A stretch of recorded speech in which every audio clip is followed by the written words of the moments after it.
behalf of the Institute for Comparative Modernities, it's my pleasure to welcome you here this afternoon.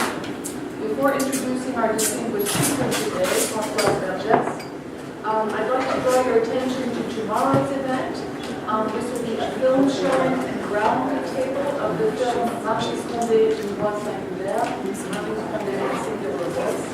It will begin at 5 o'clock in the multi-purpose. I would also like to invite you to join us for a reception in the History of Art Gallery after the lecture. Françoise Vergès is a feminist, anti-colonialist, activist, and scholar with intricate political, intellectual, and geographical itinerary charts the persistent commitments of an anti-colonial public intellectual. She grew up in an anti-colonialist family in Réunion Island. Since 1946, a French overseas department. She was an activist and feminist in human rights movements and a journalist in France before crossing another ocean to study for her PhD in political theory at the University of California. American post-colonial critics know her for her groundbreaking book, Monsters and Revolutionaries, Colonial Family Romance, published by Duke University Press in 1999, as influential for its theoretical contribution to the process about the processes of creolization in the Indian Ocean and elsewhere, and the psychic genealogies of colonial domination, as it was for its interdisciplinary scope and its innovative point of view.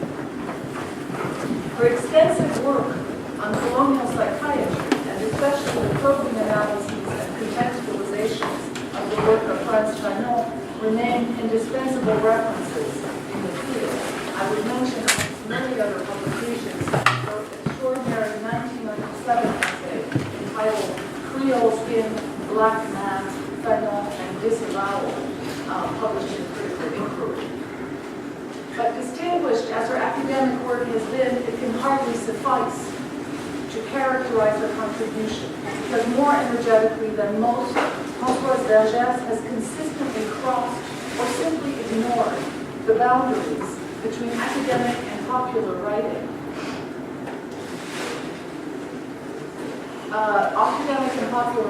Between specialist and public knowledge, between theory and practice, learning and activism.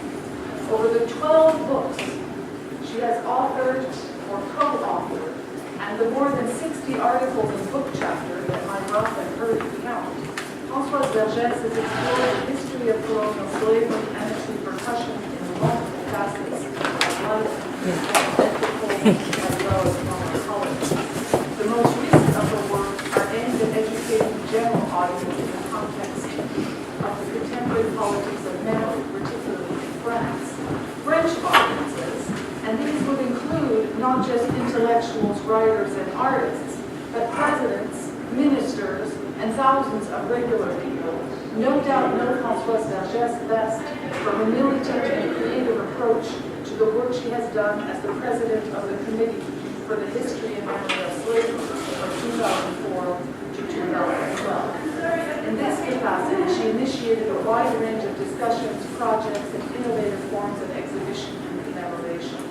And this has led to a host of collaborations and curatorial ventures involving filmmakers and artists such as Isaac Julian, Yinka Shomibare, Arnaud Gacha, and many others. Art, in her curatorial practice, is not mere illustration, but itself a living form for absent documentation.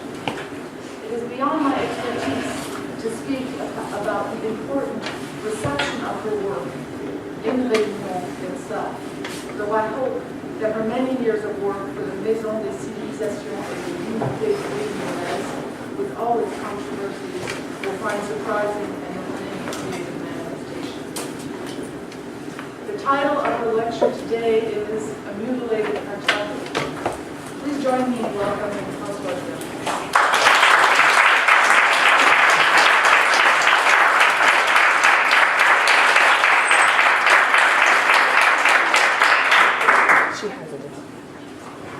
Thank you very much. Is it working? Working? Thank you.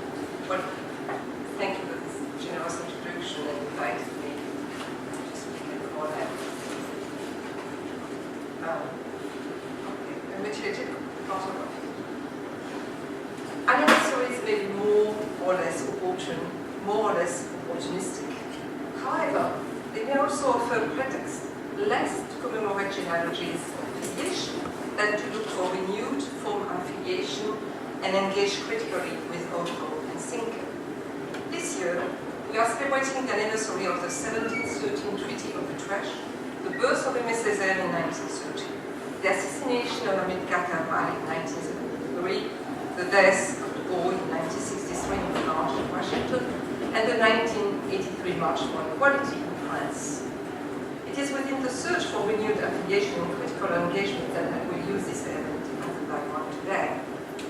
I will use then to examine the history of whiteness and the fabrication of whiteness in France, how it has affected and continued to affect its cartography, and the way in which memories and borders of the nation are conceived. I will go back and forth between France and the colony, between France and its overseas territory today, which are, as we know, situated in the Pacific, the Indian Ocean, the Caribbean, South and North America, all important in geopolitical terms and in terms of access to minerals, oil, and other resources. I will conclude on current configuration of whiteness and how its whiteness is today offered also to supported group. I draw my remark on a series of experience and practice as a scientific and cultural director between 2000 and 2010 of a museum project in Hainaut Island, the lesson I learned about the challenge of building a museum in the French post-colonial territory, why I ended up suggesting to build a museum without objects, and the lesson I learned from the defeat of the project. It was very good.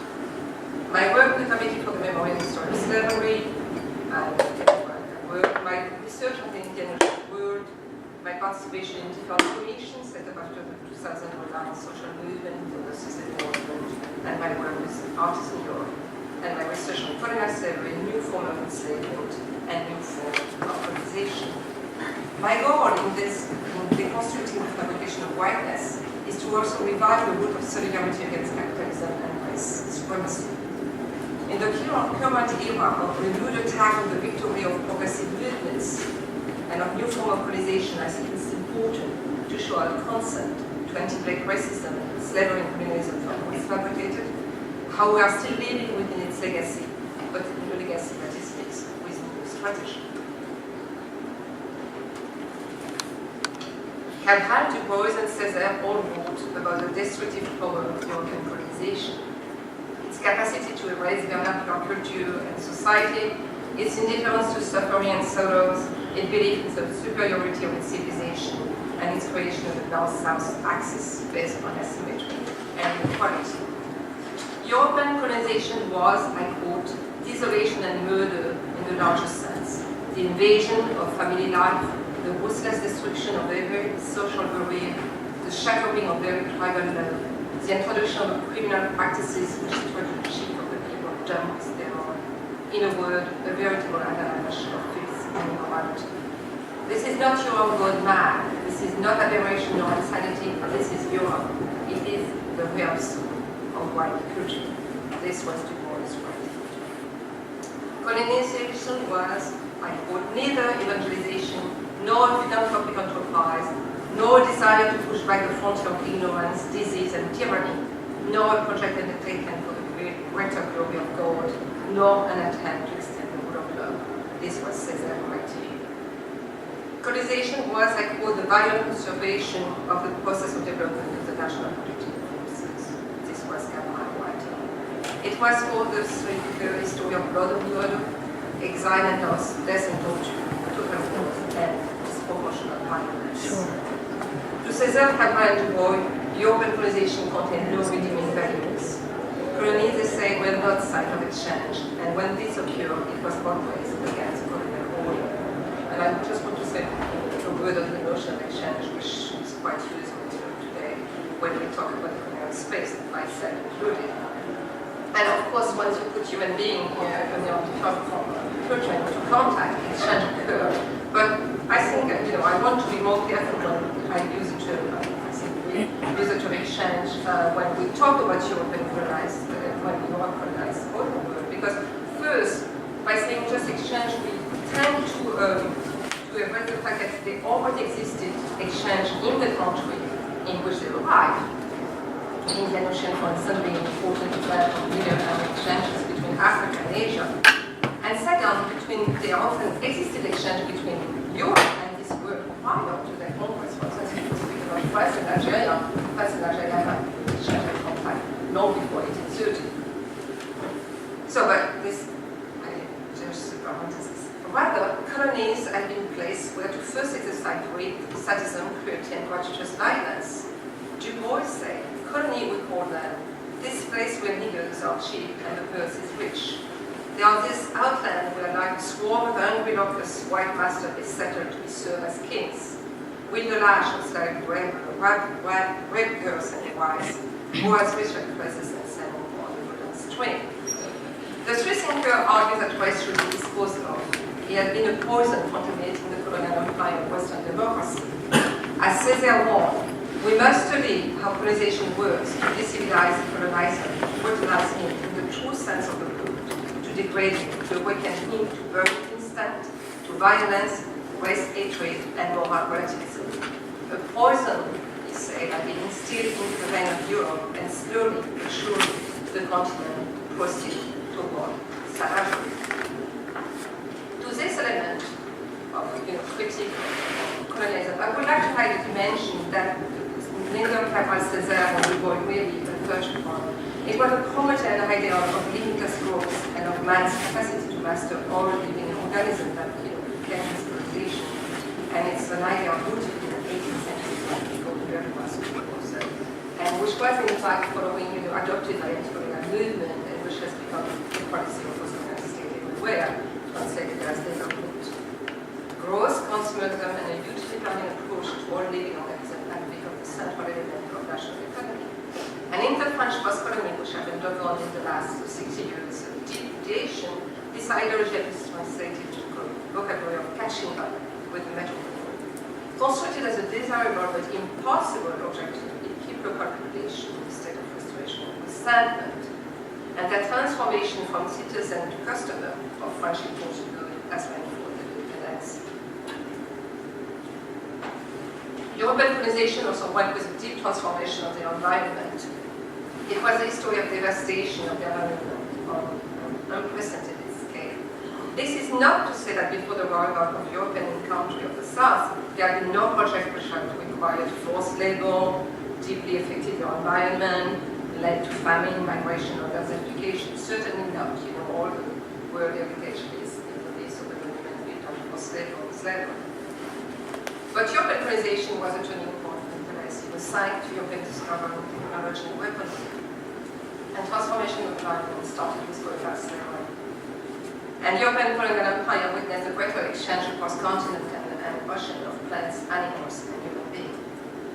In the case of France, the long history of colonization has produced different mapping of what and where is France, different meaning about what is to be French and what to do with the colonial past. One can observe a movement of expansion and contraction, and I think we are currently living in this one era of contraction. The election in 2012 of the candidate of the Socialist Party has not changed. In fact, the Socialist Party's strategy to counter emerging demand for a revision of the national narrative and its mapping is what I would call the SOS racist strategy. Or if we use Gramsci, hegemony through neutralization. SOS racism was created by the French socialists in 1983 to counter the March for Equality. The march has started as a reaction to the violent repression of social riots in Lyon and other cities, and to a series of racist crimes, the latest being the defenestration in a train of a young Nigerian on the night of November 14 by 3 white groups. It was attended by 100,000 young black, white and French. By turning a social movement demanding equality into a movement of bullies whose identifying sign was a little yellow and la petite main jaune, it deprived the movement of its political content. And it's perhaps no surprise that the first president of SOS racism is the current General Secretary of the Socialist Party, Arlette Désir. Alors, la petite main jaune. Ah, voilà. So this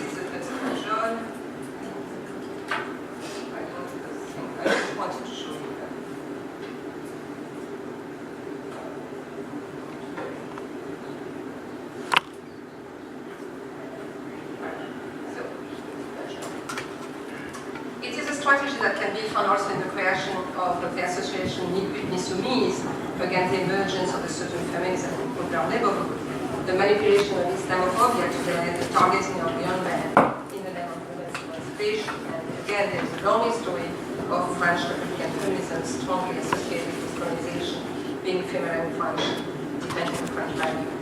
The political response of the left has been to find individuals who accept to play the role of channeling political demand into demand for diversity, a notion that could mean changing the structure of power, but in many cases means coloring the class.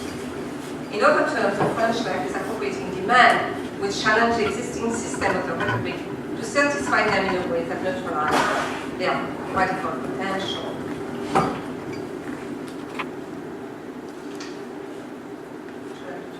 Okay. It is a reconfiguration of the colonial politic of assimilation and the civilizing vision. It is not so much as has been argued that there is an amnesia or a conspiracy to silence colonial history, but rather a mix of indifference, cliché, rage and frustration and recuperation of radical movement in a situation of deepening crisis, ignorance, racism and manipulation of data and statistics, which create a climate of meanness and division, and a new configuration of whiteness. And even black and Muslim French now are offered to become blanc, petit blanc, white, in the joint campaign against illegal migrants all over. The racialization of French society and the fabrication of whiteness follows the movement of expansion and contraction of Islam. And today France is in a movement of contraction, is the hexagon, a member of Fortress Europe, and the overseas territory are no longer part of the national discourse of consciousness. National statistics, studies about unemployment, education, research, economy, religion, never include the overseas territories. The erasure in French consciousness of French territory contribute to marginalize the role played by French colonialism in the making of France, and the fact that France has long been a pluricultural, plurilingual, and pluriligious society. What Dr. Shepard had called invention application, and what Christian Ross has described as a rush to modernize France and forgetting Algeria, continues to the marginalization of a group of people who have different languages, culture, religion, and knowledge, but are French citizens. It is important to analyze the role of the French left in the new cartography of France. No party from the left is addressing the ecological, social, and economic question of the overseas territory today. They have become the exclusive domain of the Minister of Overseas Territory. We have no budget and no impact whatsoever, and it's mostly an electoral machine. The left has contributed, I argue, to the current mutilated cartography. Let me just give some example. There is a cliché saying that the society of the overseas territory are young, always young people, these people make adult children, whatever. But Guadeloupe is today the French region with a majority of people over 70. That way. So it's not a young society. A mutilated map points that the French part of ecology always very often denounce the potential danger that nuclear facility represent for population living in their proximity. And they forget the consequence that French citizens in the Pacific are living today with the consequences of the 193 nuclear bombs that were exploded between 1966 and 1996 in the Pacific near Uruguay. And the blind spot, for instance, the boat of migrants from Africa are more visible in Auditorium than Lampedusa or because they sink within the recognized border of Europe. Yet, every week, Kwassa, the boat full of migrants from the Comoro Island trying to reach Mayotte, which has become a French department in March 2011, sinking in the ocean. Every week, women, children, and men drawn between the waters of the Indian Ocean with their own prison. So,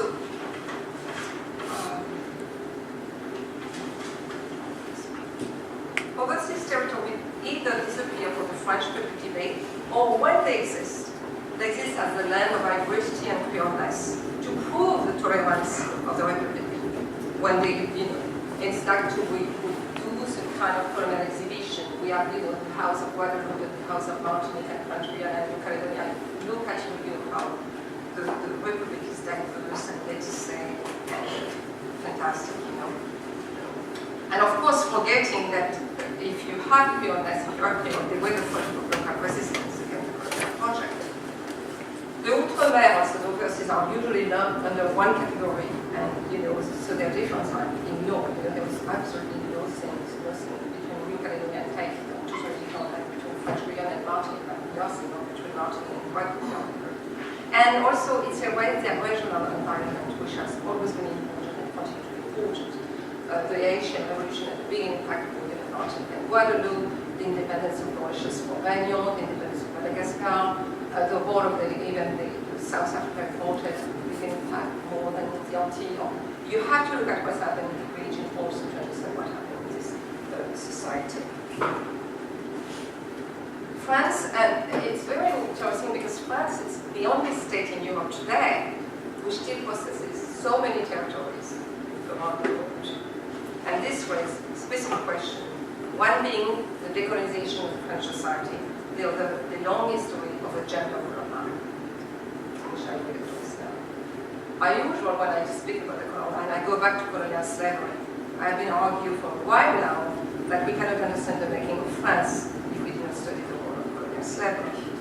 And I start with the Treaty of Utrecht, with put an end to the devastating war of succession among European power. During that time, France lost 10% of its population, which was quite important. So why is the treaty important? Because for the first time, the treaty spoke of the idea of Europe, of the necessary balance of power, of the relation between peace in Europe and free trade, between European wealth and globalization, and between diplomacy and war. Two thinkers, one English, one French, were very important for the wording of the treaty, Charles d'Avenant and Abbé de Saint-Pierre. Charles d'Avenant being the English and Abbé de Saint-Pierre the French. In 1697, d'Avenant argued that, and I quote, in a trading nation, the bank of all the law should tend to the encouragement of commerce, and all measures should be taken with a due regard to its interests and advancement. What was the true freedom of free trade? D'Avenant answered the plantation in the Western colony and free trade in the Eastern trading post. And he said, I quote, the wealth in England arises chiefly from two articles. First, our plantation trade, secondly, our East India traffic. The plantation trade gives employment to many thousand artificers here at home and take off a great quantity of our inferior manufactures, the return of all which are made in tobacco, cotton, ginger, sugar, and indigo, by which we are not only supplied for our own consumption, but we had formerly to send to France, London, and so on. Bonded labor and free trade were connected east and west. In his project for perpetual peace in Europe, that's the title, the project for perpetual peace in Europe, published in 1712, just a year before the Treaty of Utrecht, Abbé de Saint-Pierre argued that a confederation resulting from a contract and a balance of power among European rival power would allow, I quote, power of Europe to form a sort of system among themselves. We unite them by a single religion, the same international law, the same morals, literature, commerce, and a sort of equilibrium. The treaty spoke of the necessity of establishing peace, I quote, for the perpetual tranquility of the whole Christian world, the need for a universal perpetual peace, and for securing the tranquility of power by the balance of power. It was a true political program with geopolitical consequences. It gave Europe the power to decide over international affairs and to intervene in international affairs in order to preserve universal peace. The treaty asked European powers to forget the wrong and damage they had inflicted upon each other.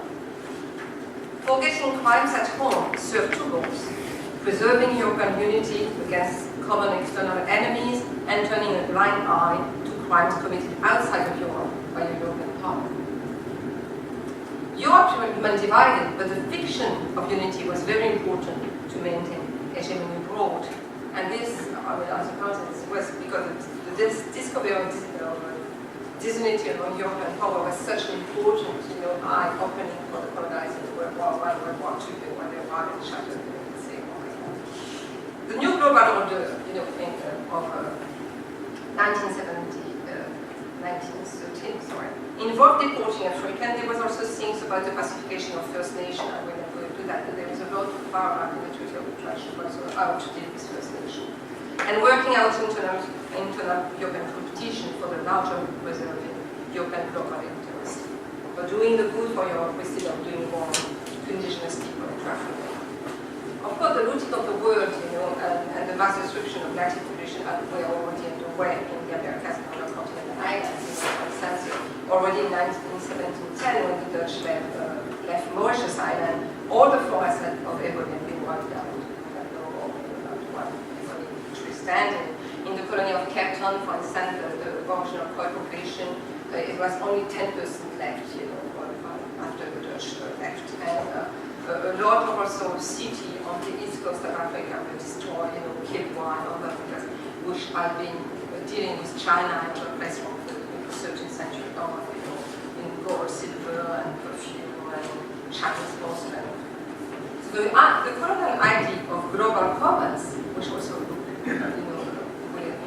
Treaty of Utrecht, were therefore taking apply only to nature and its resources outside of Europe. European trading companies and state claims exclusive rights to the natural resources of the territory they could for military. The treaty also gave the assento to England, opening the way for the country to become the 18th century global maritime power and the first slave trader. The treaty in fact gave a boost to the European slave trade.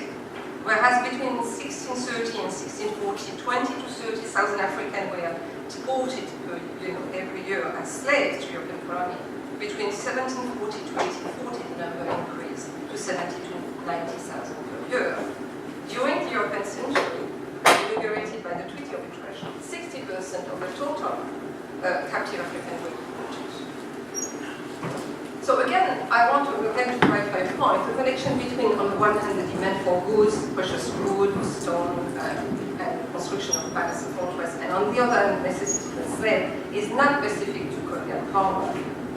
What becomes specific with colonial slavery, we argue, is that it led to the organization on a global scale of a mobile, racialized, and gender workforce that became indispensable in creating the prosperity of Europe and the New World.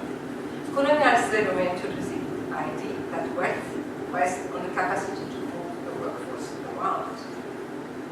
Colonial slavery also shaped consumer mentality among the masses in Europe and North America that inevitably put at distance the way in which goods were produced. A division was slowly established between consumer and producer, between producing country and consuming country. As sugar, rum, tobacco, coffee, cotton became mass consumed, the demand for cheaper price increased, and as a consequence, slave trade and slavery increased. Race, labor, sexuality, and consumerism became linked. I talk about sexuality because tropical product also became gender. By the end of the 18th century, sugar was associated with women being feminine, and candies and all those things. Whereas, for instance, tobacco was associated with masculinity and also and revolution soon. So, colonial slavery deeply transformed cultural and social life, entered European aesthetics in such a way, carefully hiding the condition of production of the good that appear on the painting. I want just to show you just what I'm talking about. In 2012, when European Weather was the curator of the Paris Triennale, he asked me to do some, what I wanted to do, and I suggested to do a program that I called The Slave in the Louvre, An Invisible Humanity. And I did not want them to go to their collection and find the painting of the slave, and the shame. I wanted to say, okay, I am a visitor in the Louvre, and the Louvre, the collection of the Louvre are between 1791, which is the date of the abolition of slavery in Saint-Domingue, and they end up in 1848, the second and final abolition of slavery. Perfect. After 1848, all the paintings are in the Musée d'Orsay. So during all that time, wealth has been, accumulating, slavery, and so I am like a visitor, and I want to see, where slavery. And so what I wanted to show, it was that, this is what I do. No.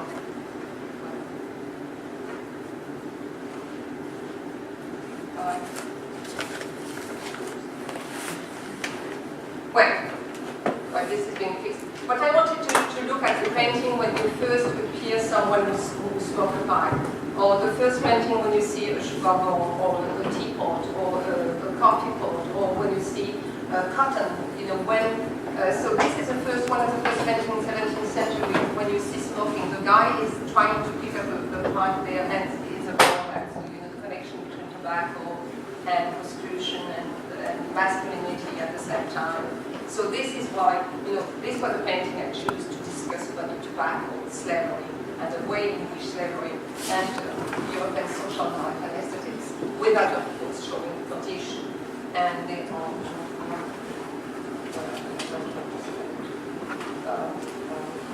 okay, this one. That's again one of the first paintings, the men smoking.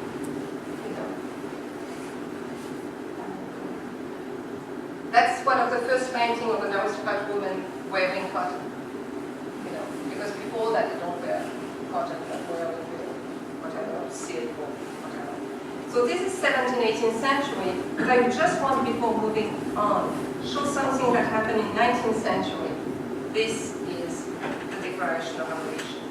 And this totally changed, you know. You have the Republican communist, you know, the French flag is there with, you know, and all the black people are on their knees, kissing, you know, the feet. And it's really now, it's totally, so the black people appear, but effectively as thanking the white for their generosity. And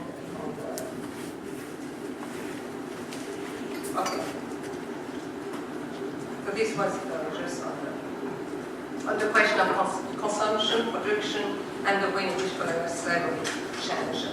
And so the discussion was, when I did this program at the Louvre, and I did that again this year, was to pick up just people and go in front of one of those painting and discussing, you know, what it meant and what we could see from there. So they would connect also with their life, their daily life, the sugar that they put in their coffee, the morning, the coffee. So with the colonial slavery, the modern idea of freedom became colored. The world became divided between the country of the free and white men and the world of enslaved and black men. So I will go back in time. In France also, this question of, you know, what to do, how to construct the land from the free and white men. On July 1350, the King of France declared that le sol de France a franchi l'esclave qui le touche. Any slave, you know, will arrive on the soil of France will be free. This became France. France became a land of free men. They were not yet white, but they were free. In 1685, the Code Noir set a series of provisional laws to govern the lives of the enslaved in the French colony. But what to do with the African living in France? At the beginning of the 17th century, between 5,000 and 7,000 African were living in France. Most in Paris, as a craftsman, tailors, seamstress, musician, and so on. You know, not just the women who were slaves. And also you had slaves, you know, born by the plantation owner. This presence, which was quite modest, triggered fear of mixing and disorder. In 1694, the first limitation on the entry of slaves was issued, and it was on slaves. But in October 1760, new provision limited more severely the entry of slaves, and for the first time, marriage between black and white was forbidden. It was already forbidden from the black code, but it became forbidden in France. And the slow shift began to make being black and being enslaved synonymous in France and in the colony, where poor French settlers, brought as indentured workers, were transformed into white with the consolidation of slavery. In France still, in August 77, the police des Noirs, the police of black, was created, which forbade the entry of any black, free or enslaved in France. Color became the fundamental marker. Free black or métis had to carry a permit, without which they were imprisoned in barracks, set up in every French port, until they were expelled and deported to the colony regardless of their wish, you know, to where they want to live or, you know, where they were from. This reminds you something of happening today. On April 1778, marriage between black and white was forbidden again. And the term of the King's letter of absence are really interesting to study. I will go in detail, but it was a decision to exclude black from the national community was taken to protect the social and racial order in France.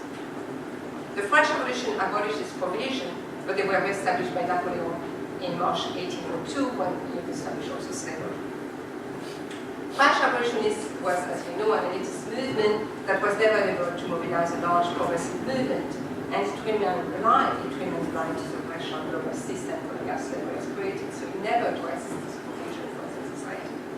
And protest showed the vocabulary of moral to that of politics. And neither the first nor the second abolition of West Russia supremacy on the relationship between whiteness and freedom. French progressive movements were contaminated early on by the color line. I just want to give two examples. Following the 1791 insurrection in Saint-Domingue, there was a decline in sugar import. You know that Saint-Domingue was providing more than 50% of the sugar consumed in Europe at the time. And of course the price went up. And in January 1792, popular protests led by revolutionary women in Paris, where there were a lot of protests led by women, not to support the slave uprising, but rather to protest as consumers against the speculation on sugar price and demand access to price. Protests against colonial projects were selective also because the interests of the white working class had to be taken into account. So sugar was okay because it could also put a point. And my second example is the 1848 abolition of slavery, which gave the right to vote to black men in the colony. Hubertine Auclair, a feminist who had created the Journal La Française and was a Republican opposed to the death penalty for women's rights and workers' rights, was shocked by the fact that Negroes, she said, could have the right to vote when white and civilized women could not. She wrote that the vote, I quote, by savage Negroes was, I quote, an answer to the white race. Why were former slaves who were, as she said, ignorant slaves better treated than white women who were educated and civilized? After 1848, new massive migration occurred following the reordering of capitalism and colonialism. As you know, 60 million Europeans left the continent, and they were mostly young and males, and they went to the Americas and to the new country of the free and white men, Australia, New Zealand, and South Africa. In France, they went to Algeria, to China, and Madagascar, and other colonies. And France encouraged deportation by launching campaigns through the country with promise of land and social privilege. And this movement of massive migration of mostly white men, of white mostly men, occurred concurrently with the organization of a new mobilized and racialized workforce. And the transport condition of this new workforce, as well as living and working conditions, were very different from those of colonial slavery. And the ratio of women to men was still deeply imbalanced until the 1940s, practically the end of the migration of the indentured system. Is still, you know, 2 men or 1 woman. So it's also a very important thing. So the mobile workforce was still sexualized and gendered. The importation of Indian, African, Chinese, Vietnamese, and other colonized people in European colonies as indentured changed the cartography of trade, labor, and race. And there was also migration because of famine, loss of land, destruction of local industry, which explained among them, for instance, the migration of Muslim community to the, for instance, Mauritius and Réunion and Madagascar, massive migration. And this is, for instance, in terms of the question of, you know, a regional history, the first mosque was not built in Paris, but in Saint-Denis, but that's the thing.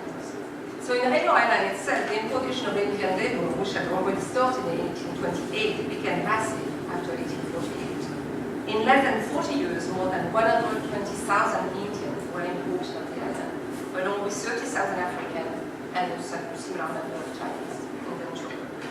Moving workers from one colony to another continued until the 1950s.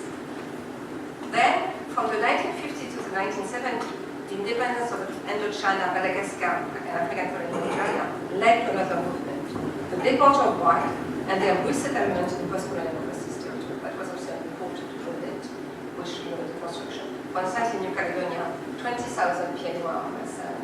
And it would be important also to one day to study the impact of the arrival of pieds noirs in the Antilles, New Caledonia, and Mexico, bringing with them, you know, resentment, anger, and all these things in the local politics. Post-slavery colonialism accentuated the global color line, dictating immigration policy and conditions in the workplace. and rationalizing sexuality, cultural, and social norms. In France, the new process of whitening occurred in a fragmented era. A series of workers were brought in France, 1813 in Paris, 1834 in Lyon, 1831 in Paris and Marseille. Movement of resistance against colonial conquest in Algeria, Madagascar, and New Caledonia. Social and cultural mutation in France and the colony, the massive importation of skilled and cultural workers, the creation of penal colony in Guyana and New Caledonia, and the circulation of political exile between these different colonies, also in the political movement. The creation of colonial troops. Madagascar was conquered by colonial troops. And the emergence of the working class and feminist movement. Indentured workers had no rights. And in the first several colonies, the Code de l'Indigène followed the Code Noir. But I would like to focus on one aspect of becoming white during that period of post-slave organization. The laws of private property in the colony between 1830s and 1950s. How this law facilitated the acquisition of the status of white. One became white by becoming a colon, by working the land that has been taken by them from the native. The process of whitening, working class has been studied. But here I want to show the connection between dispossession, private property, masculinity, land, cultivating the land, and whiteness. And remember that in Roman localization, whites had the capacity to give land to colonial settlers, and that was important. So in the French colony, the British principle of terra nullius that they apply in Australia could not be applied since colonial power could not really deny the ownership of land.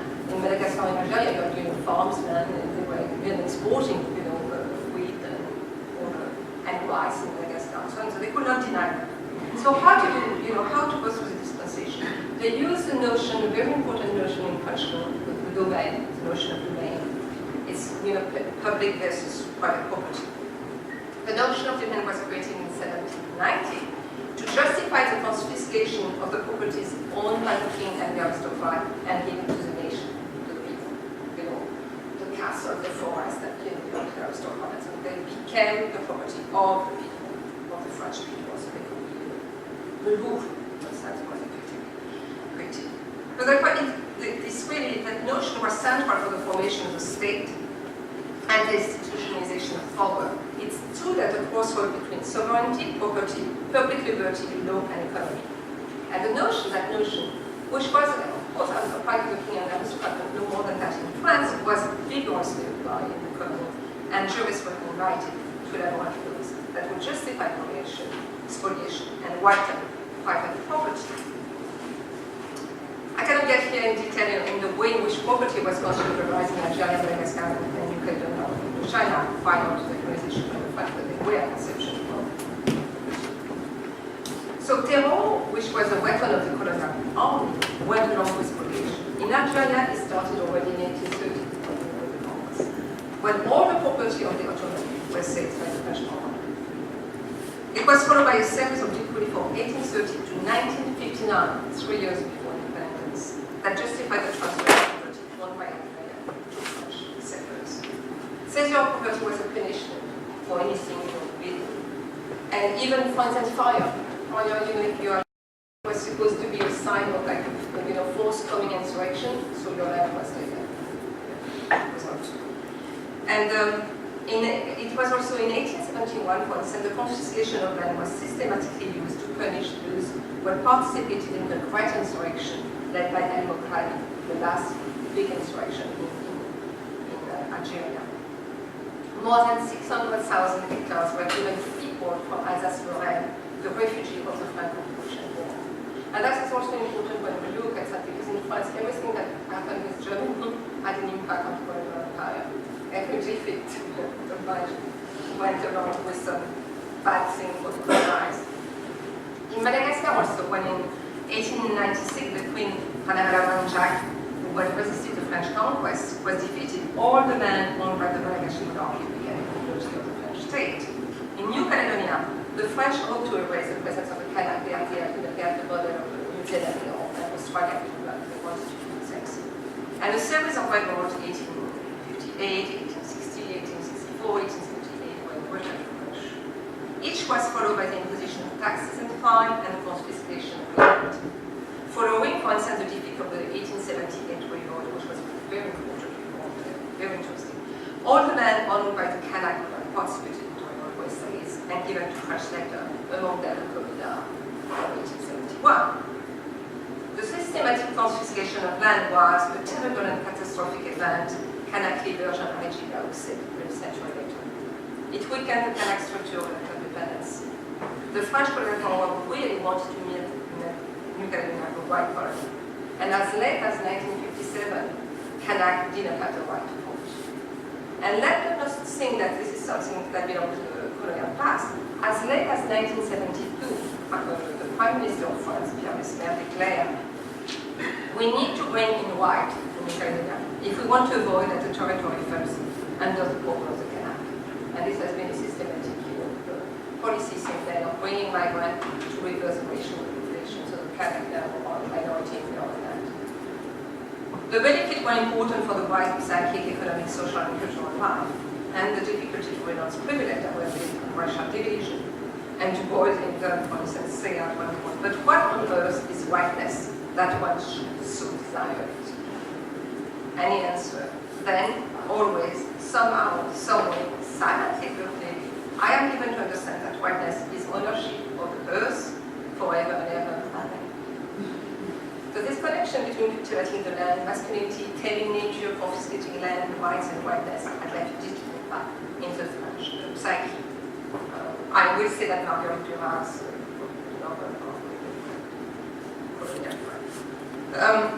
so, progressive and left party women contaminated by the color line and the words of the Mrs. 1956 letter of resignation for the French Communist Party still resonate. And I quote, their inveterate masculine illusions, their unconscious chauvinism, their fairly simplistic faith, which they share with bourgeois Europeans in the omnilateral superiority of the West. Their belief that evolutionism took place in Europe is the only evolution possible, the only kind desirable, the kind of whole world must undergo to summon. They are rarely, but we are believed in civilization with capital C and progress with capital P. So I wanted just like to go through that quite quickly, and now I will just move to the last part about the memory and borders and with the case of Colonel Simon. The memories of Colonel Simon emerged first in the territories where you had said right now that we had about and Guadeloupe.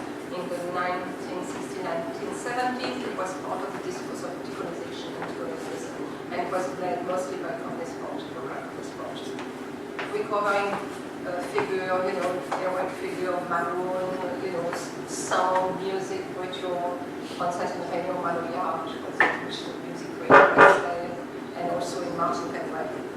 But this in France was like no impact whatsoever, like none. France remained indifferent to what happened. And in France, in fact, it came through also usually children of people who had fought in an entrepreneurial movement and had moved to France and had settled in France. And in 1998, they decided to protest the way in which the French government had decided to commemorate the 150th anniversary of the abolition of slavery, which was again French abolition, and we were very generous. So on March 23rd, 1998, 40,000 people claiming to be descendants of slave marched to honor their ancestors, and it was a turning point, really very important. And in the meantime, communists put forward the first proposal to organize slave trade and slavery crimes against humanity in the National Assembly. Remember, we were under the socialist government. In 1999, the government accepted to discuss the law organizing the slave trade and slavery as part of humanities. The government had made very clear that the notion of reparation will not be discussed and will not appear in the calendar. That was the compromise. But the law asked for the creation of a committee with mission to propose, the national day of remembrance, action in the field of culture, research, and education. The committee was installed in 2004 January under the presidency of Alice Condé. In 2006, the Chirac government adopted the committee proposal to make May 10, which was a day when the law was voted. The National Day of the Memory of Slavery and Slavery and the Abolition. So very quickly between that moment, between 2006 2001 when the law was voted, and 2012, and 2011, 10 years after, there have been some progress in education, research and culture, but there is still a lot to be done, a lot on the textbook. So I will go. And there is also an emergence of black movement in France, but it's a very divided movement. There is a lot of tension between Antilles and Africa, who is responsible for things like that. The question of reparation is very controversial in France. I know it absolutely included, the movement included at the beginning of this year, reparation and back on Persian policies. The relation between colonial slavery and contemporary form of slavery are very controversial also. And the notion of memory has led to two outcomes. On the one hand, forgetting through commemoration. On the other, remembering as a challenge to the official way of writing a history. But there is a rewriting of slavery in public discourse, which belongs to the larger movement of seeking to humanize the human condition.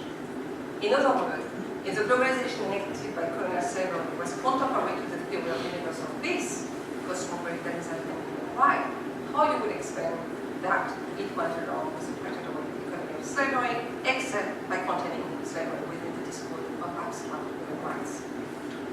Slavery there remain opaque and existence an anomaly, paradox that belong to some past. Yet I argue that slave is still the most radical figure of exploitation and intimate reference today. And in 2009, there was an anarchist slogan in the street of Paris that I quite like because it sought to capture the illusion of trying to reform a system that needed the enslavement of some people somewhere to maintain its way. And the slogan was that if trade union has existed during slavery, they would have discussed the length of the chains. So whatever we agree with or not with this ironical statement, I think that it points to the following question: to what extent does the inhuman condition rest on a distinction between human and inhuman, conceived by the discourse of human rights, which allow those in power to hide the condition of life and their negroes? So in my last part, the cartography of today, I want to point to one thing that we usually dismiss a little when we speak about the last 40, 50 years in the Cold War, which it's very important to keep in mind to understand how France reconfigured itself and its relation to the overseas development in the 1960s and 1970s. It was very important, extremely important, much more important than is usually always discussing the overseas territory. The Cold War was very important, of course, in the Caribbean with the Cuban Revolution, and in the Indian Ocean with the competition around military base, and of course the creation of the Diego Garcia base in the China Island, for instance. So that was extremely important, incredible impact. And so there have been the repression in Madagascar in 1947, wars in China and Algeria, the independence of the French colony. But all this was within the Cold War. And so the way it happened in this overseas territory was extremely important, and they should really there was the 1947 trial of Vergès, the 1948 trial of 16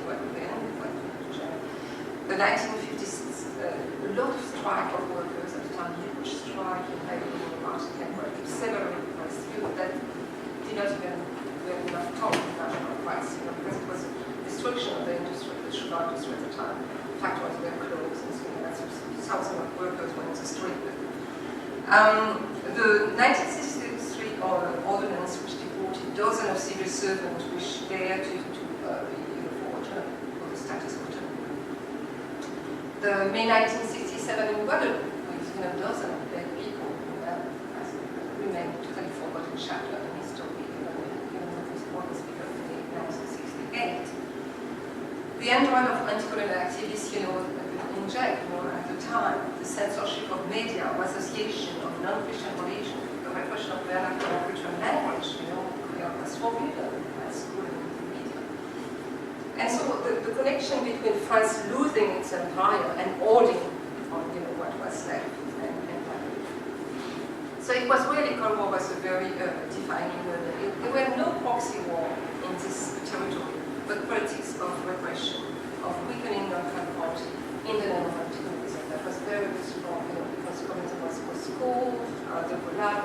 and so you could not be so quite a propaganda against local communist party to weaken they were the first anti-colonial silencing voices. There were a lot of things, leftists were denied passport, ID, driver license, could even say it was racing on the family, but it was children, harassment, constantly. The French left was nonetheless still a little attentive with what was happening, but after the Algerian War, it really there was a contraction there. Like this was done. We were done with that, we didn't done with that. And 1981 arrived at the election of Million, first socialist to be elected for years. And there was really like Million suggested a deal to the party, the system would say, okay, now we don't ask for autonomy anymore, and I will give it to us recently. And Césaire proposed a moratorium on independent autonomy. And which apparently people have been sent to jail because they used that term. It was certainly forbidden for one in the 1960s. And leftist party in Réunion accepted the proposal. I think they underestimated the state and the consequence of liberalization. What has happened there? As I said, between 1955 and 1962, more than 1 million people came back to France for the settlement of revolution. And they were constituting a constituency of Petit Blanc, settling in the south of France, with their West Side and anger against colonials. And the French government catches them to us by repressing radical movement. And the 1980s saw pacification of this overseas society with a rapid development of consumerism. Like incredibly bringing, and the consolidation of local middle class. Local industry were destroyed in the 1970s and unemployment became the norm. By the 1990s, this society had deeply changed demographic, their inclusion into Europe. So the current process of whiteness today occur within the context, the larger context of the xenophobia and anti-black racism in Europe today. And I will just say two or three things like that and what's happening in the overseas territory.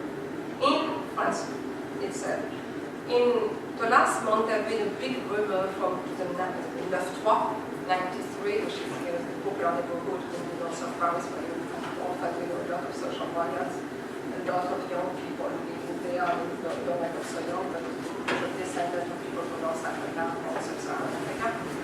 So the rumor was there. There is a small city called York, and there is a socialist lady there, Geneviève Bernard, and she protested because, there was everywhere on the internet and the newspaper a rumor that she was married to a black man. She had certainly married a black man in secret, she had married a black man, and that she had accepted money in exchange for her city, in exchange of accepting black in her city. Because she denied very honestly that she has ever married to a black man and that they have been swallowed by money. But the rumor started to touch other cities for years or whatever. And the mayor of the city, they were either socialist or conservative, and they decided to bring the rumor to court because it was tainting the reputation of the city. Instead of simple, because it was like, it was quite, and the way in which the rumor really became like certain for people was discussed in the media, that the tribunal became the space where the rumor would be condemned. Say a lot about the fabrication of fear concept around racism in France today and the aspiration of the law. Then we have the Minister of the Interior, Manuel Valls, that we are constantly saying that he is the son of the migrants, so this is why he understands the migrants. He declared on September 24 that the Roma have one vocation to stay in Romania or to return to Romania because their integration is possible. They have different customs than ours. And he encouraged the relation of illegal and migrant and the connection between migrant and poverty of the French, with the poor.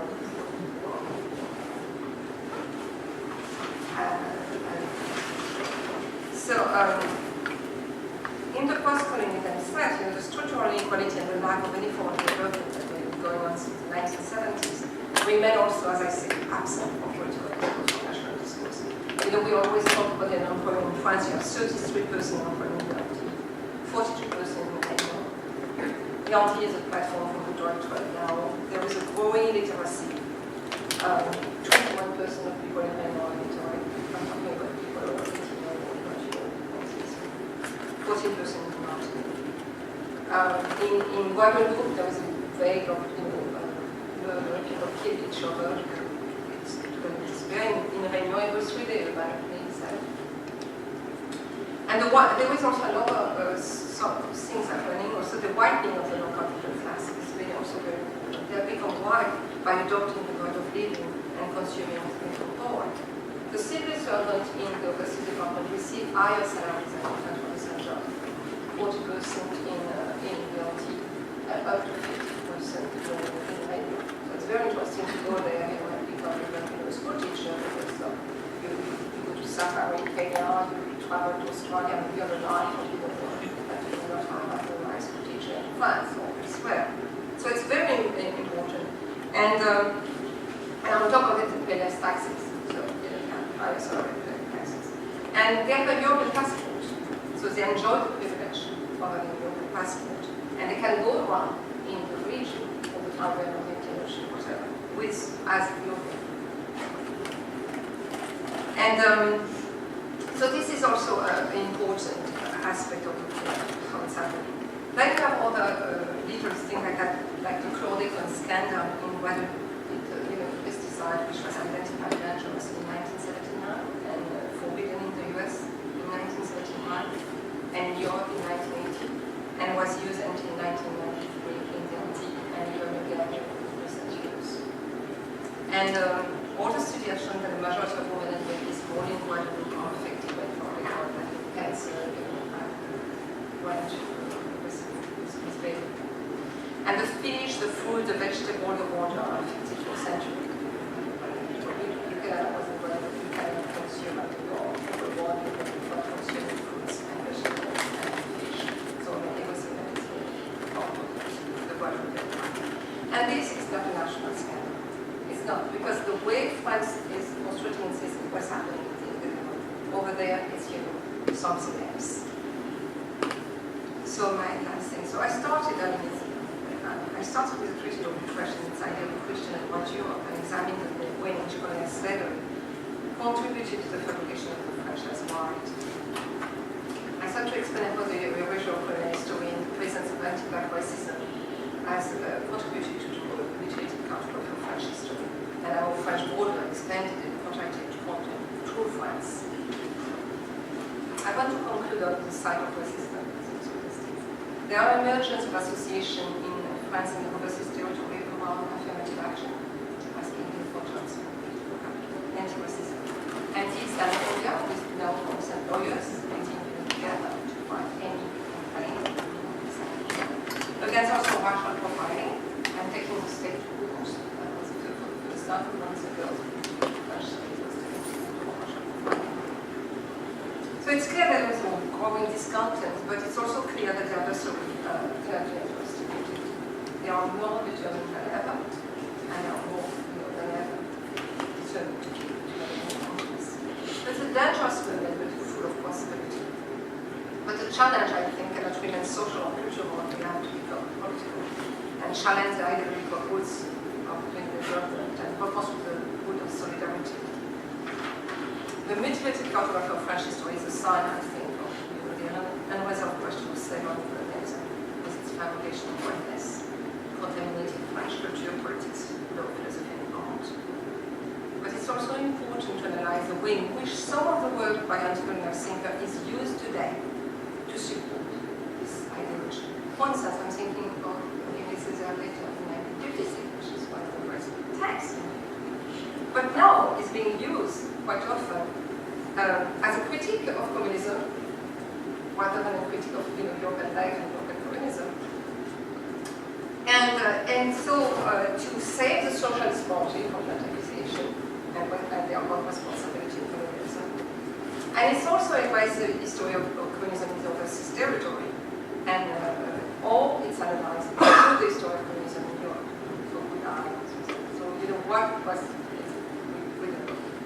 So the creation of the party by Césaire, which was an affirmation that only local organization could address local problems, it's used to counter the historical counter-revolution.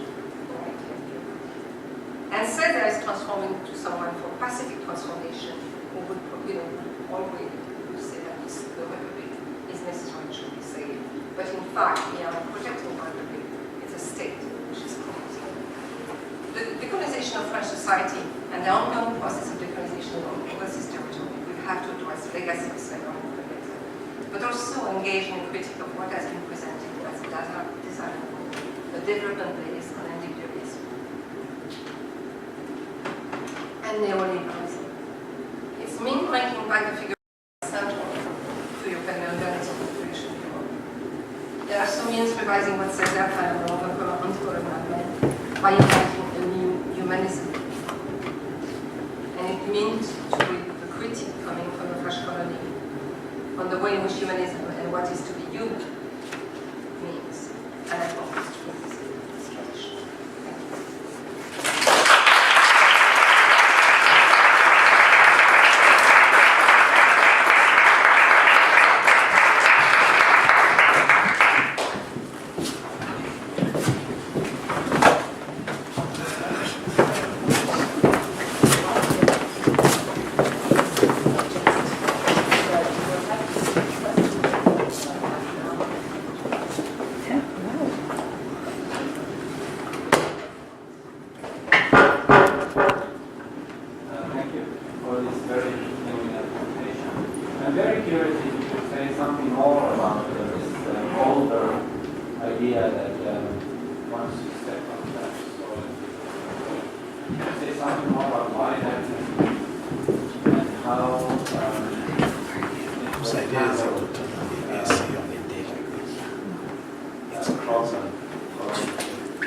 I'm freezing. In preceded colonial slavery, was the idea and serfdom.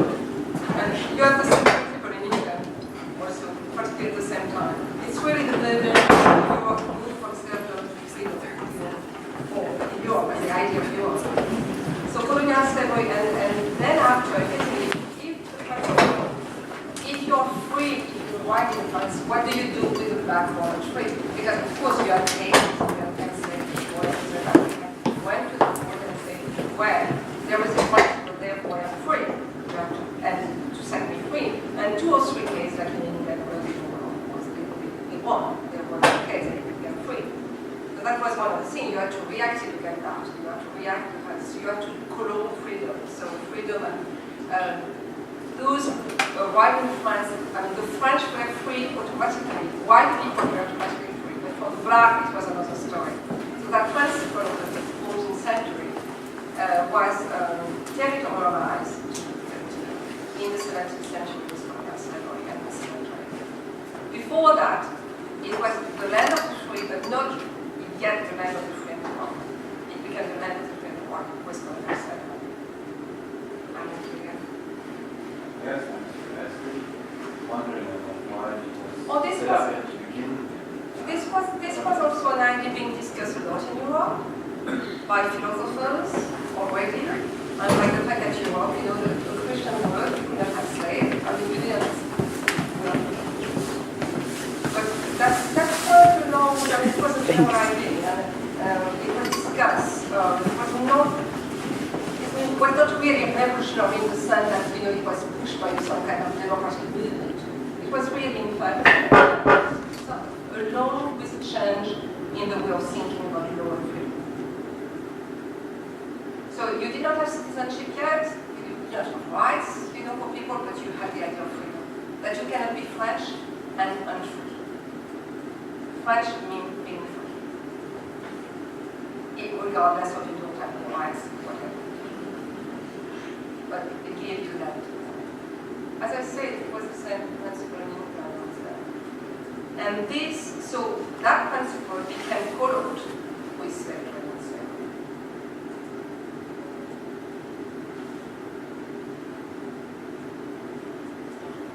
I'm actually curious about what you said about the 1956 letter of Césaire resignation. I mean, was it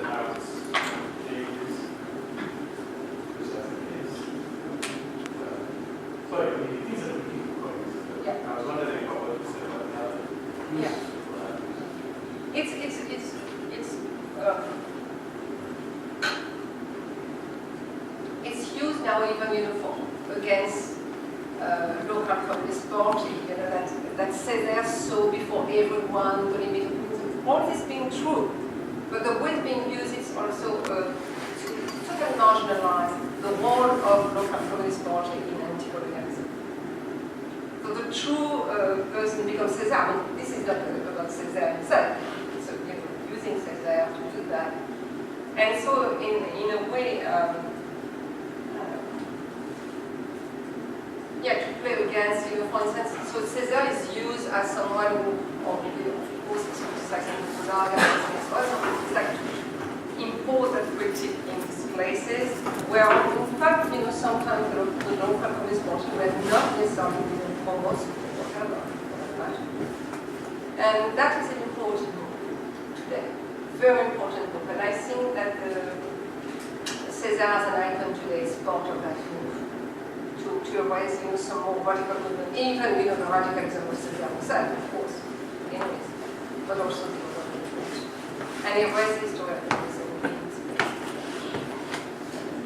it's really bad to be, So the fact that he was no longer a communist is not seen really as a critique of most of European communism, but as almost as he took a moral stand, against something that was alien.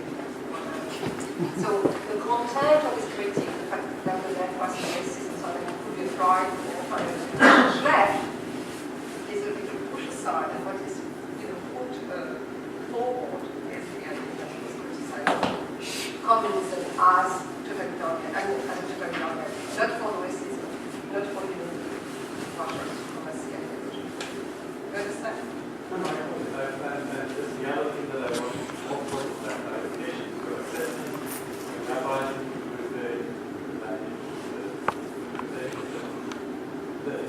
started as an uprising loss this direction. Something you referred to, I thought you were referring to the uprisings in Paris in the summer 2000. Yes. You said something about it. There was a holding video. Yes. Well, first, there was the 1983 March for Equality, which was really, it's 30 years today, this year. And it's been totally captured by the government, as also the Auditorium and the French society has told. Even though in 30 years, the question of jobs, housing, discrimination, and London, so for these people, kids, people. And so the transformation, the move from the radical movement to a movement, about don't touch my body, and for instance, the big action of SS racism was to see about racial profiling in nightclubs and something like that, which is important if your kids want to listen to but meanwhile, the question of jobs, housing, equality, and social justice, we are no longer addressed. And most of the 2009 in Guadeloupe was the same thing, was totally also, it was incredible, practically all Guadeloupe society was outside in the street. And it was, again, there was a capacity of the French state, a very strong capacity to really assimilate things. And I think it's underestimated. It's underestimated. Because it's not, it does not go necessarily, through killing people. It's more suffocating than something like that. So I think that it's important to try to really teach the French state no longer through what you teach in the China and elsewhere, but the classified, what you would classify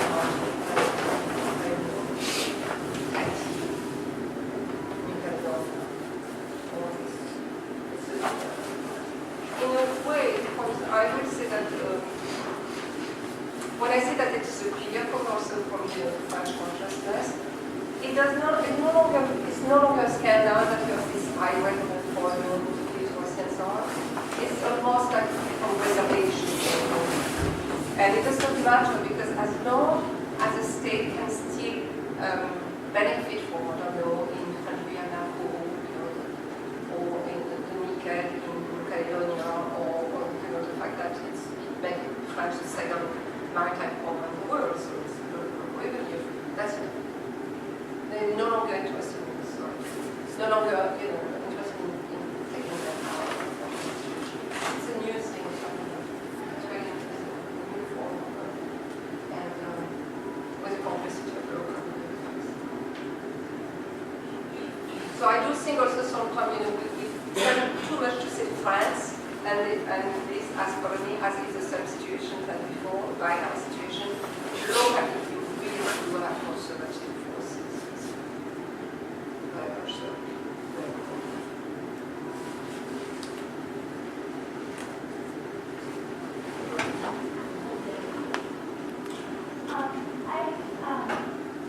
I wanted to ask a little bit about the company with the, I don't know the exact name, but the name for memory of slavery. Casnel. No, Casse départ. No. La comité Ah, le comité, okay. Sorry. And I was wondering, in his work, which I understand is as sort of revising French history, to include these slavery, to include the history of the overseas settlers, to what extent Haiti and Haitian Revolution is also part of that project, to what extent that history is also being considered as something that is part of French history, and that also is considered as part of the religion, or that's still something that, because to some extent, the revising French history and the overseas surveys departments are part of France and they include their history, but then there's an excuse to not include Haiti. So I wanted to accept that. No, IT is included in the committee when I was a president. IT was very much, and in fact I suggested that next year the commemoration will be around IT because 1804, 2040. But since I was kicked out of the presidency, I cannot say anything about it. But I don't think it is not going to be it. So does that mean that society remains sort of outside? Oh yeah, totally. It is this poor country with poor people, and they don't know how to govern themselves, and it's just a place of corruption and poverty and big loss. Yeah, very much so. But it was interesting, in fact, because when I suggested that IT would be the focus of next year, the whole year long things about IT, I was told, no, 2014 was a celebration of World War I. And the colonial troop coming to save France. And this, I think, is what will be next year. So yeah, there's still a battle to impose IT, and of course I always hear, I speak quite often about IT, so I was able to Nantes will celebrate IT next year, the city of Nantes, looking for the memorial of Revolution and celebrate, so they have to be great, but yeah, it's very good, very good. IT has to disappear. When you say, in France that in 18th century you had of course the French Revolution, the invasion, that you had the most important one, Haitian Revolution, they look at you. So that's that, IT. Even when the museum of Nantes, I suggested something about it, they say all almost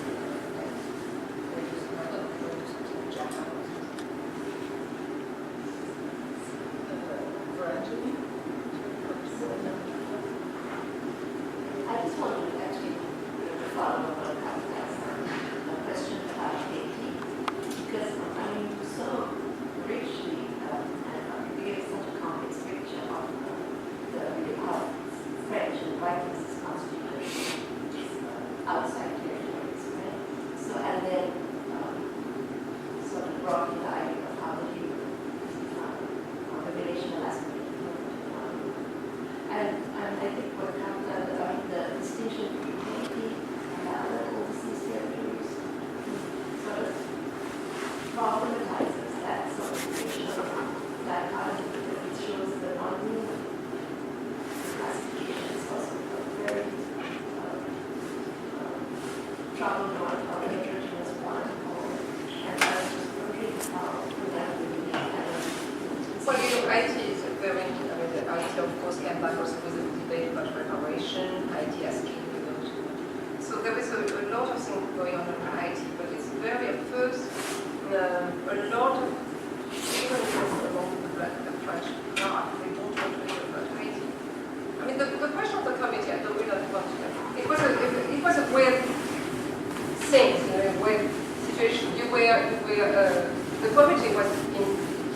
law of 2005, asking.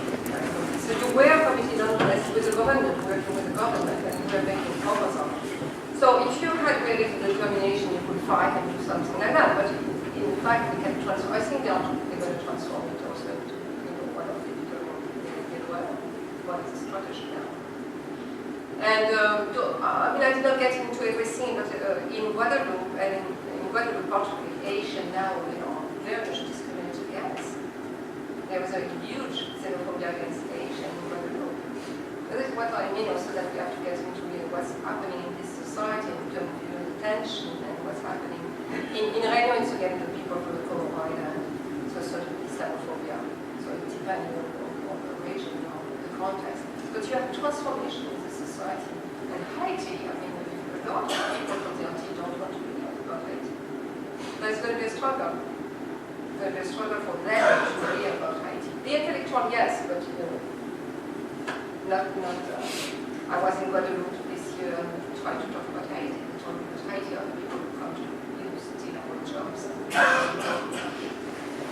They had the same, the people of Guadeloupe, black people of Guadeloupe, had the same rhetoric than the white people in France about. Right. So we have to also analyze this thing, because otherwise we always think just the people in France, but we don't have those. And as I say, the war, the poor, that's the best strategy we can have. The best strategy we can have, right? And saying that this is the Asian, it's because of the Asian you don't have a job. You don't have a job in Guadeloupe since the 1960s. When they destroyed the sugar industry in a natural place. So it's again to speak about the state, to speak about the kind of economic inequalities that you have, systematic impoverishment as a society. But at the same time, they are the European passport. They are the French island. So they are better than French.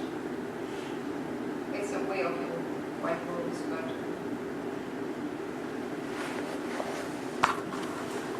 okay, thank you. I wonder if you can think a bit more about the title of the talk, Mutilated Cartography. It's a clear title, it drives home the violence that was inflicted upon the body and the system. But it also suggests the existence of a wholesome entity, because when we talk about which already exists in whole, then you can pay on it. But it seems to me that the system that you describe has been constructed over centuries. So I wonder if you can say, well, when does mutilation start or ends? You're not talking about mutilation. When the system was being built and done with and then being violated. I would say with slavery. With slavery, the idea of France, as the conquer white land started. The idea of the separation between, the fact, the coloration of slavery, the coloration of freedom and rights, really is kind of slavery. I could get into detail the way it happened in each of the colony and France itself, but that happened. I would not say that the other way of mutilation would be more so, but I would say, I think the challenge would be to think today about what is to be French. And a lot of people don't want independence, in French Guiana and Martinique, whatever. So it means inventing a way of being citizen of the Republic today, but living, 9,000 kilometers away with different languages, culture, religion, and so on, but nonetheless be part of something called the French Republic. And I think this is not addressed still. The focus on the question of the status. Also, you want independence? Okay, we will push the anyway, because there are too many interests, economic and geopolitical interests. It's very important for France to have these places, because we focus on the social situation, but we forget the incredible French Guiana is extremely important for the French. Extremely important.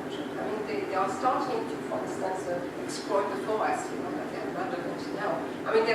They're talking about oil in French Guiana, they're talking about some mineral in Réunion that I can give you the name of, because I push on going.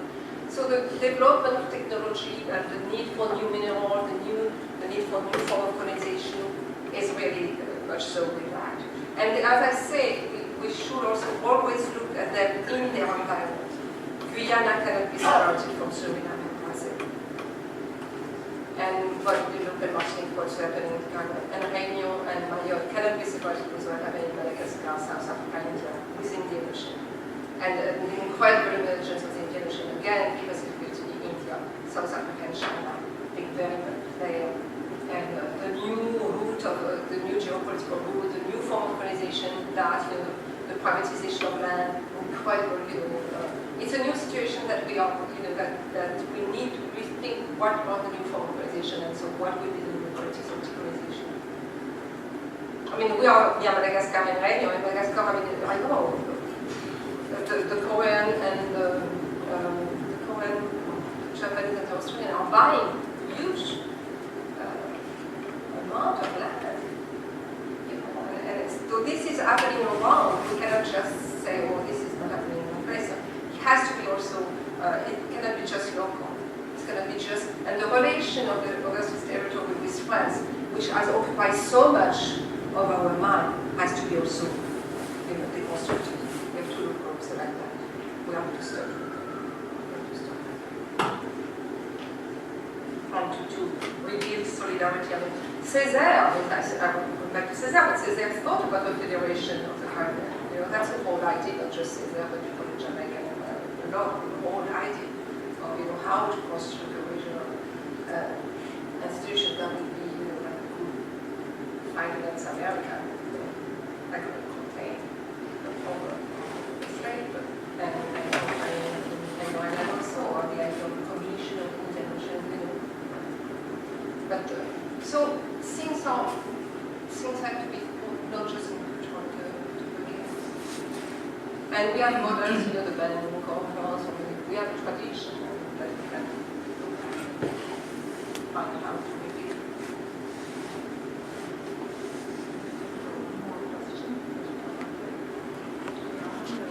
All right. Recently there was a carried countries and carried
Well, this one, we presented as a president of the community, if there is a information about supporting some policies, education and access to upstream. People are, if the poorest of people are still, black people in this country, that is not history, right?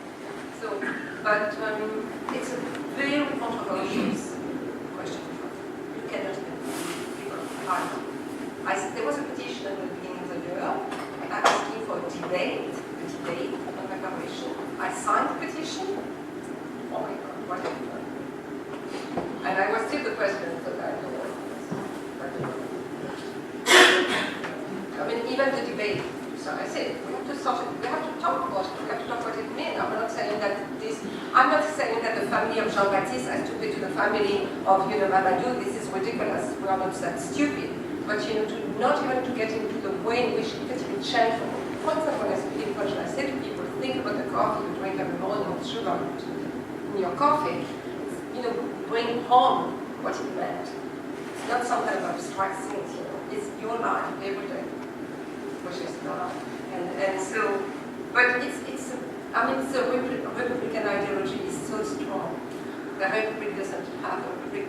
The Republic is, you know, no, not a.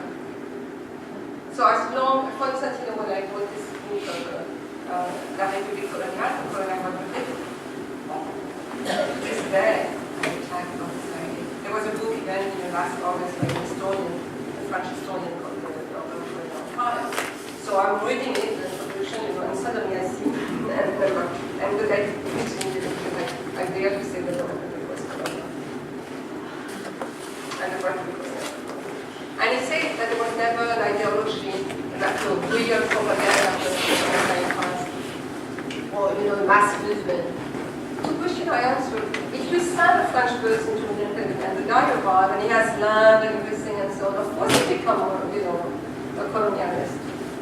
That you don't need to have a propaganda at home. You don't need to have education in colonialism. It's going to be educated by, you know, by where you arrive. You know, by the fact that it becomes suddenly, to this day, it's like that. To this day, the French civil servant have a high position in every university country. In every university country, you will not find one of them not to get the French people in a position. It's still right there. So it's, of course, so they become white. I mean, in Rennes, I remember, you know, people who, you know, little French people. French people with women who had coffee in Paris, you know. They became, you know, they arrived in Rennes 2 months later, they were true colonialists. They had to justify their position. They had to justify the fact that they were earning so much money, that they had this so beautiful house with swimming pool and servant and gardeners, that they were have. They had to justify that. So they had to justify it by saying that if they were not there, this country would go down the drain, and this equality would not go up to the sun. So it's a fabrication. The fabrication does not need that, you know. But this is still not accepted. So the question of reparation. On May 10, the Hollande gave a speech, and he addressed the question of reparation. And he used Césaire to say that reparation were not justified. So this is where you again use of Césaire. Because Césaire said in an interview with me that you cannot repair, but he said, because this cannot be and should not be, to keep the wound open, not to erase it, but that it will never be forgotten. And he said again also the same thing that you say, that reparation will mean true politics of you know, the transfer of technology. But I don't know, like a third of the speech was about, you know, the reparation way, not justified and using Césaire. You know, it's a very controversial, and I think that it would be interesting to bring it because just to open the debate, because it's not possible that the debate is impossible. There is something about that is impossible. I was really that they couldn't